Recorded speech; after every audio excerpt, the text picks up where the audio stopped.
Novena parte audiolibro Eslabón. Autor, Daniela Villo Baldovino Díaz. Villo. Ella sabía que después de una odisea llegaría la gloria, pero el peligro aún era latente como un león rugiente. Además apenas comenzaba la película y aún no le había cogido el hilo para ver a qué jugaba. Pero su hora de actuar había llegado.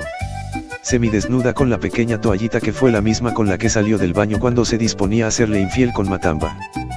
Para ella era el momento oportuno y sin pensarlo lo abrazó por detrás con su voz sexual y dulce y le dijo: «Qué bueno, porque mi maridito todavía me cela. Esto significa que aún me quiere, manifestándome su amor, y qué más le puedo pedir a la vida». El viejo al instante giró su cuerpo con un movimiento espontáneo y le tumbó la toalla a su mujer, que ahora se mostraba a lo natural. Aprovechando el momento y al instante lo tomó en regazo y simultáneamente le brida sus labios para devorarse los suyos con sus besos. Ella, haciendo énfasis, le dijo: «No me joda. Papi, cómo me duele que me faltes al respeto de esa manera, porque solo a usted se le ocurre dudar de la mujer que lo quiere y respeta». Un silencio en medio de sus sollozos y agregó: «Qué tristeza, ¿qué habré hecho para que la vida me pague de esa manera, ya que esto me molesta y su presencia ahora en adelante es mi ambigüedad? Pero se dice que el silencio es más elocuente que las palabras». El viejo, con su retórica convincente o su fluida labia, ahora en el momento no había cabida ni para un concertar, porque con sus actos todo quedó dicho.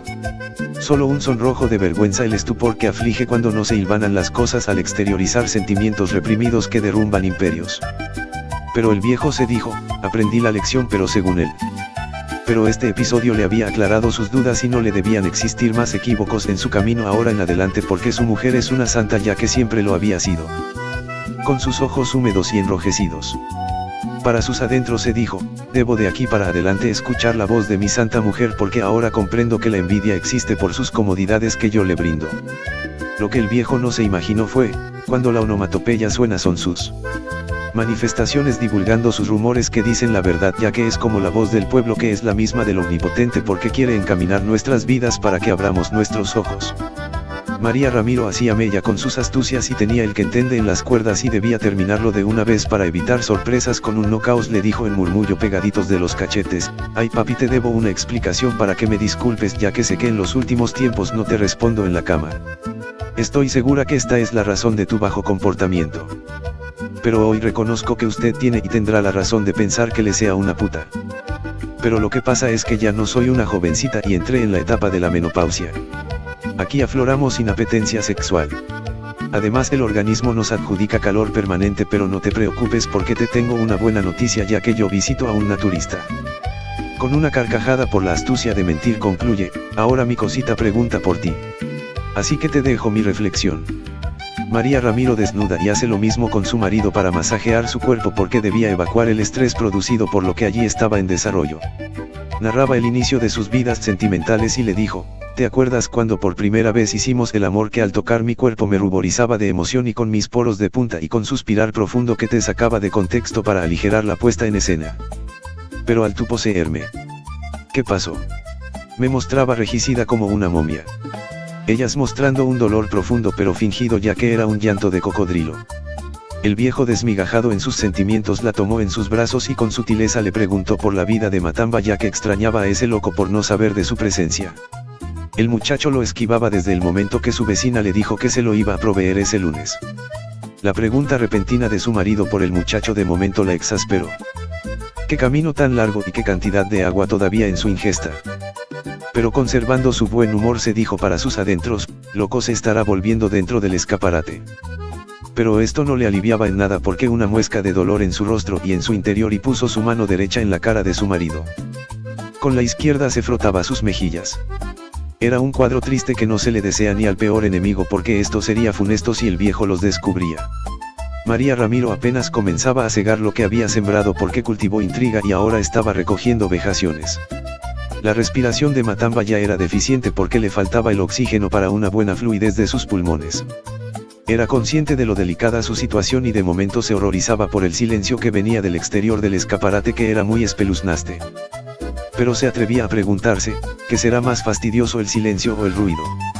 Los dos son molestos, pero prevalece el silencio, aun cuando aquel grillito susurrante es cansón pero conducente al descanso. Se pensó que todo ya había pasado y quiso hacer un agujero en la puerta del ropero para enterarse de la situación y enfluir un poco de oxígeno para aliviar su respiración. Pero cuando se dispuso para el agujero, la divina providencia metió su mano al permitir ser interrumpido con el inicio de la polilla en la madera del escaparate. Matamba escuchó suspiros entrecortados porque ellos acababan de exteriorizar sus orgasmos reprimidos con gemidos involuntarios. Pensó que la estaba ahorcando y en su presencia no permitiría dicha agresión. Cuando se disponía a derribar las puertas a patadas, escuchó a quemarropa en sus oídos: «Estuvo rico, papi». El viejo Sebastián María no emitió respuesta al elogio de su mujer de lo bien del mutuo amor. Otorgaba en su silencio, ya que era la mejor manera de ser elocuente, con una leve sonrisa para avalar lo suyo.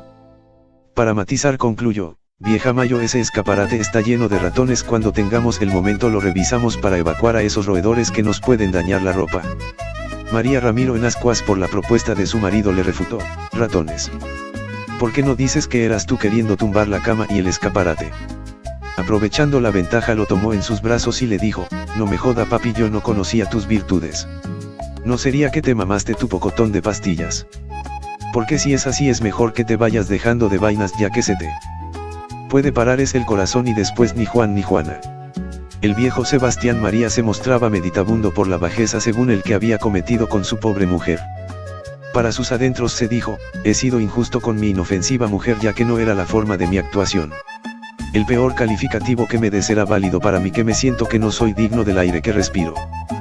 Pero de todas formas era el día que se encontraba agradecido con la vida porque no encontraba la salida de su cuarto, ya que sentía la segunda luna de miel y estaba facultado para darle órdenes a su mujer, autorizando sus alimentos en su habitación para recordar tiempos idos. Quería echarse unos alcoholes, ya que debía incorporárselos por la pronta reivindicación de su hogar. Además había la dicha en tener el cuerpo de su mujer en sus brazos, que a medida que avanzaba el tiempo ya se le había hecho prohibido. María Ramiro sabía que no podía seguirle su juego por el peligro que la sitiaba al mostrarse como lo improvisto, con garras de panterinos escondidas que aflorarían en caso dado. Sin preámbulos le dijo: «¿Para qué tantas morisquetas? ¿Por qué comer aquí o allá? A mí da igual». Mientras el radio, testigo de los aconteceres y con un volumen pianito, molía la música de la época de sus parrándonos de novios. Matamba, en lejanía, con tristeza escuchaba el ladrar de los perros y envidiaba aquella libre jauría para liberarse de su encrucijada que lo tenía en las cuerdas. Además, aquejado por una gana de defecar que le había puesto su recto, con hematomas por impedir la evacuación de sus heces. Sin alternativas, pero al hacerlo lo ponía en manos de su enemigo. Se le hizo un nudo en su garganta al imaginar su cadáver, cuán largo era. Lo invadía una tristeza por imaginarse que no volvería a ver a sus padres, por regresar a su casa con los talones para adelante.